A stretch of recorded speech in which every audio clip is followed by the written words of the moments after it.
ওই মা কেমন মুসলমান, ওই বাবা কি মুসলমান। খোদার 365 দিনে 1 বছর টানা কোনো দিন যে ফজরের নামাজ পড়ে নাই, আহা এটা কি জীবন, এটা কিভাবে সম্ভব? একটা মুসলমানের জন্য এটা কিভাবে সম্ভব? এটা কিভাবে কল্পনা করা যায়, কিভাবে মানা যায়?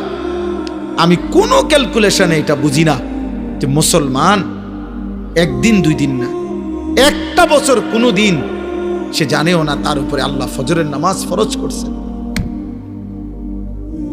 ওফো, আশ্চর্য যুবক তোমার জীবন। মালিক তুমি এমন ভুলা ভুলে গেলা। আয় হায় হায় শয়তান তোমারে, হায় যুবক বেনামাজি নাফরমান, ইবলিস তোরে এভাবে ধরে নিল।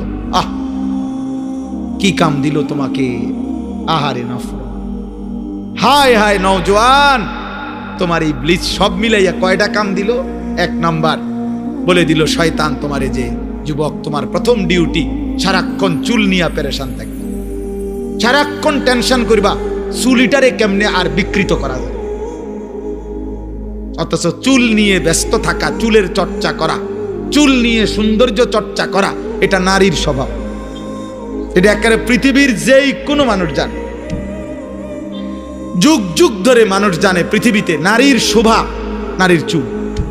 নারীর সৌন্দর্যের একটি অন্যতম অংশ হলো নারীর চুল। নারীর চুলের জন্য পৃথিবীতে যত তেল প্রসাধনী, পুরুষের জন্য এতটা নাই।